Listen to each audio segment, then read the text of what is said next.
Hi guys, in this video let's talk about the problem longest substring without repeating characters. So, given a string, we have to find the length of the longest substring without repeating characters. For example, the longest substring without repeating letters for this particular string is just ABC, right? So, if we look here, then this is the longest substring, which is of the length 3. Therefore, we will simply return the length. Right, this is 3 for this particular string, and for the next case, which is this, so the longest substring is the single letter B, right? Because if we consider any other substring, then B and B repeats. So therefore, there is just a single letter here, and therefore we will return the length 1. So now how can we approach this problem? Let's see that. So there is a brute force solution which says that we can consider all substrings one by one and check for each substring whether it contains all unique characters or not. So the total number of substrings are n into n plus 1 by 2, and to check if a substring contains all unique characters or not, we can keep a map of the visited characters. Therefore, this step can be done in a linear time. The total time complexity of calculating all the substrings and then checking if they contain unique characters or not. So the time complexity is going to be order of n cube. Let's understand this with the help of an example. So this is the string, let's suppose A, B, C, B, E. Then what are all the substrings that can be present with the starting from A? So we can have just A, then AB, then ABC, then ABCB, then ABCB, E, right? To check if the substring have the unique characters or not, for that we can use either map or we can use a set. If we use a map, then we can have a mapping from character to integer, which will store the character in a present substring and the frequency of that character, and in the set we can simply store the character only to check its occurrence. Now starting from A, we can have all these substrings. So at present we have just A, let's suppose this is the first string, and for now we are just considering a set. So A is not present, so let's put A and let's maintain a length variable. So length at present, the maximum length is just 1, right? Now let's move to the next substring, so which is AB. So right now A is not present, so let's put A into the set, okay? And B is not present, so let's put B into the set. Now the maximum length is 2. Now let's move to the next substring, so which is ABC. A is not present, let's put A into the set. B is not present, let's put B into the set. C is not present, let's put C into the set. The length, maximum length is 3 now. Let's move to the next substring now, which is ABCB. So A is not present, let's put A. B is not present, let's put B. C is not present, let's put C. Now B is present already, right? B is present. So now even if we move further, even if we check for the next string, then we can say that if this string cannot contain the unique characters, that means string starting from this current I cannot consist of the unique characters. So that means let's check for next substrings. So let's check substring starting from B. So let's initialize it. So starting from B, we have just B, then BC, then BCB and BCBE, right? So for just B, we can check that okay, B is not present, so let's put it, but the maximum length is going to be 3 only. Let's check for the next substring, which is BC. So B is not present, let's put B. C is not present, let's put C. Still the maximum length is going to be 3. Now let's check for the next substring. So B is not present, let's put B over here. C is not present, let's put C over here. Now this B is present, right? B is present. So what should we do? If we move even further, that will tell us that okay, it won't help us because the B is repeating. So we can move simply to the next substring starting from C. So C, CB, CBE. Likewise, we will keep on checking and we will keep on iterating till we have completely iterated this string, right? The complexity for this is going to be order of n cube, which is pretty huge. So can we optimize it? Well, yes, let's see. So this can be further optimized if we check whether the substring consists of unique characters or not while moving the second pointer only. So what can we do? So the substring is ABCBE. Right now I is at here, right? And J is also starting from here. So A is not present, let's put A into the set. So let's put A into the set. Now let's move J. Length right now is 1.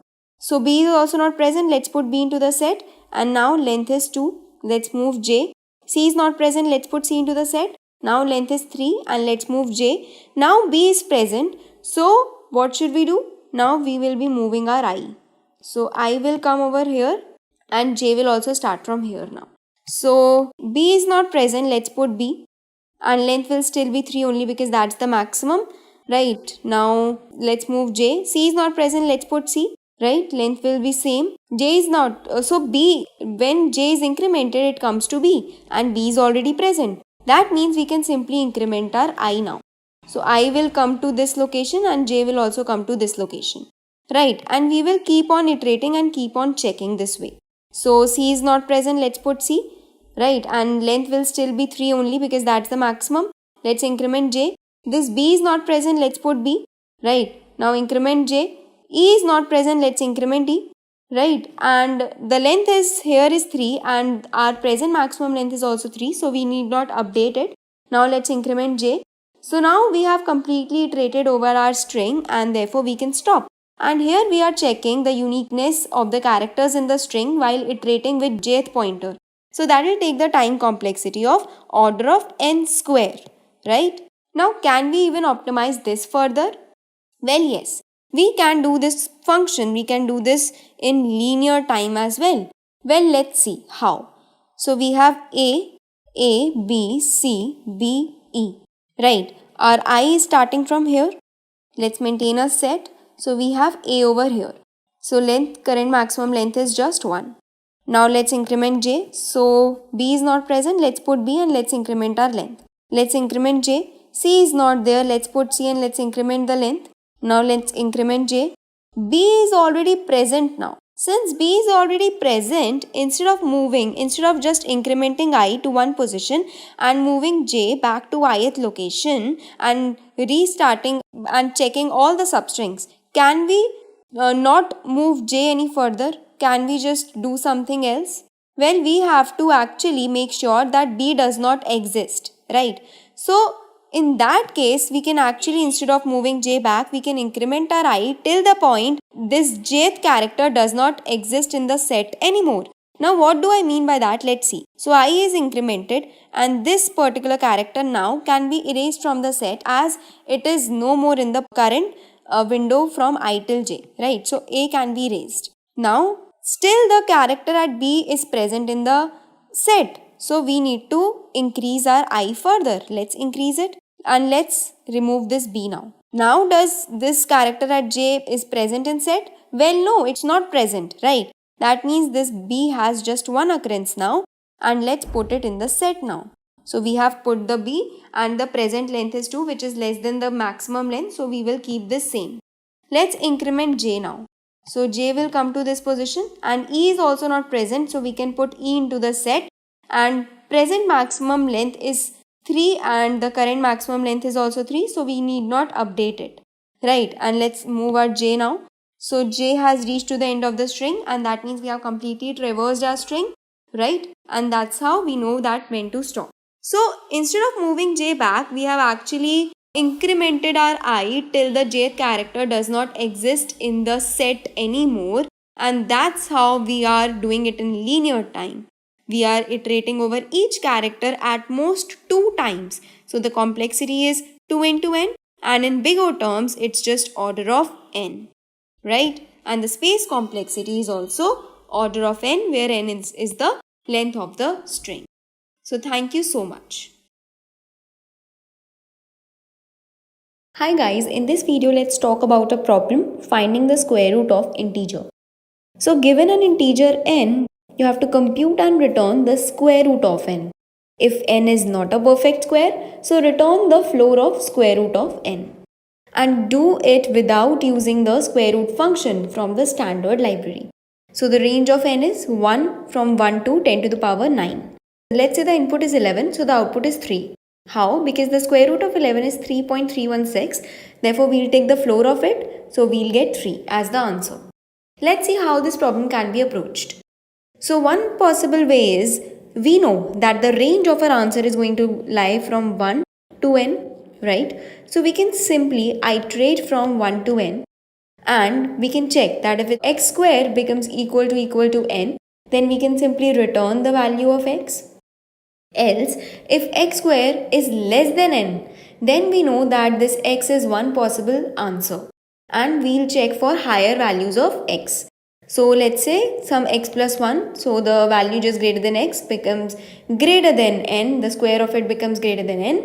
So we know the previous value did satisfy, so we will simply return the stored answer, because any x greater than this will not satisfy the condition, right?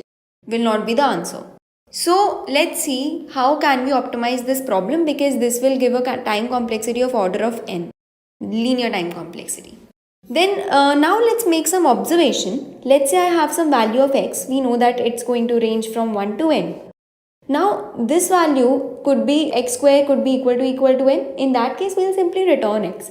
But if it's less than n, then we know that the value lesser than x cannot be the answer, right? Cannot be the answer. It's quite possible that the value which is greater than x could be an answer. X or any value greater than x can be one such answer. So we can reduce our search space, and then now we can search between from x to n, right? Now the third condition is when x square is greater than n. If this is the case, then we know that any value which is greater than x cannot be the answer. That means we should look to our left. And we should also ignore this x, because x square was greater than n. So from here comes the intuition to apply binary search, because we have a search space and we have a conditions because of which we can reduce the space into half. So let's see the code for binary search. So here we will take, so if x equal to 0, we'll simply return 0, and otherwise we'll put our start to 1 and end to x, right? Now this is going to be the while loop for the binary search. We'll find the mid, so start plus n minus start by 2. This we have found our mid like this way, because this will avoid overflow, okay? And if mid is less than equal to x by mid, what this means, that if mid into mid is less than equal to x, now this could cause overflow, therefore we'll write it like this, right? So first we have reduced the value and then we are checking. So if this condition becomes true, that means mid is one such possible answer, right? So we will simply store the answer and we'll move to right. Else, if this condition fails, then we'll move to our left. So at then we'll simply return our answer. Now this particular binary search approach is going to take the complexity of order of log base to n. Let's see this with the help of an example. So here our n is equal to 10. The start is going to be 1 initially and end is going to be 10. Mid is 5. So 5 square is greater than 10, right? Therefore we should move to our left. So end will become mid minus 1 and 1 will remain same. Start will remain same. So mid is equal to 2. Now 4 is less than 10. So we will move to our right. And start will become mid plus 1 and 4 will remain same. End will remain same. Now mid is 3. 3 square is less than 10. So what we'll do? So basically whenever we are getting it as less than something, less than the value, so this particular number could be one possible answer. So first we have stored 2 because 2 square was less than 10. Then when we got 3 square less than 10, so we will simply store 3 now. Okay, and we will move to our right. So we will get start equal to mid plus 1. This will remain same and we will get mid as 4. Now 4 square is greater than 10. So we will simply exit the while loop and we will return the stored answer, which is 3. So that's the running of the algorithm. So thank you so much. Hello everyone, let's talk about a new problem today, that is letter phone. In this problem, you will be given a digit string and you need to return all the possible letter combinations that the number could represent. Here, the mapping of digit to letters is very similar to the mapping you see on a telephone button. You must have seen the earlier phones, that is the keypad phones, which used to have different characters associated with each number, right? Here you can see a similar representation where 2 is being mapped to A, B and C, 3 is being mapped to D, E, F, 4 G, H, I, and similarly the rest of the numbers. Now you will be given a combination of numbers in the form of a string, that is a digit string like this in the given example, and you need to basically tell all the possible combinations that this number could represent, right? So for this particular number 23, I have for 2 ABC mapped, and for 3 I have DEF mapped, and for the possible combinations I could either have, let's say, AD, AE, AF, and similarly I could have BD, BE, BF, and so on. So at the end we get all these possible combinations as our answer. So for a string 2, 3, I have basically 9 combinations. Right. So I hope the question is clear to you, and also there's another constraint with the question that you need to return all the strings, that is all the combinations basically, in a lexicographically sorted manner. Now let's see how will we solve this problem. Now let's say instead of 2 values in an example, let's say I have a digit string of length 3, that is basically I have a combination or a concatenation of 3 numbers. Now let's say the numbers are 7, 5 and 6. Now you will see here for 7 I can either have P, Q, R and S. Now for 5 I can have J, K and L, and for 6 I can have M, N and O. Now you will see that for 7 I have 4 possibilities, and for 5 and 6 I have 3 possibilities. Now if you remember how exactly combinations work, let's say for the first place I can place any of these 4 characters. For second place I can place any of these 3 characters, and for third place I can place any of these 3 characters. That is, now can you easily calculate what will be the total number of combinations? It can be very easily calculated by the fact by multiplying 4 into 3 into 3, which is going to be 4 into 9, and the answer is going to be 36. So now by looking at the number of digit string, that is the length of the digit string, and the total possibilities for each position, I can figure out the total number of combinations. But the question is to find all those combinations and to return them in a lexicographical sorted manner. Right. Now let's think of it in terms of recursion. We know in recursion that the smaller problem works, and we assume that we will get the right solution for the smaller problem, and somehow we need to use that solution to build a solution for the bigger problem, right? Now here let's say the bigger problem is to find out the combinations for 5, 7, 5 and 6, and let's say the combinations for the smaller problem is 56, and we already know the combinations for this, right? I know for 5 I have J, K and L, and for 6 I have M, N and O, right? So what could be some of the possible combinations? I could have JM, I could have JN, I could have JO, then I can have KM, KN, KO and similarly. Now I have the solution for 5 and 6, and somehow I need to use that solution to build the answer for 7, 5 and 6. Now I know for 7 I have P, Q, R and S. Now can you very easily observe here that by just concatenating P in front of all the combinations for 5 and 6, I can easily get the combinations for 7, 5 and 6. And I can follow the similar position for the rest of the characters as well. That is, I will get strings of the form, let's say P, JM, P, JN, P, JO, P, KM, P, KN and similarly like that. Once I have concatenated P in front of all the combination of 5, 6, I will take Q and do the similar thing, right? That is, I will have J, Q, JM, Q, JN, Q, JO. Similarly like that. Again for R, I am going to follow the same thing, and for S as well. You can verify the number of combinations by another procedure, that for 5, 6, I have 3 possibilities for 5 and 3 possibilities for 6. So the total values is going to be 7. Now I have 4 possibilities for 7, and I am attaching each of those 4 possibilities one by one to all the combinations for 5 and 6. That is, P is going to be attached 9 times, Q going to be attached 9 times. Similarly for R and S, and the total number of combinations is going to be 36. So this is how we are using recursion, and by using the solution of the smaller problem, building the solution for the bigger problem. Now I hope the question is clear to you. Thank you.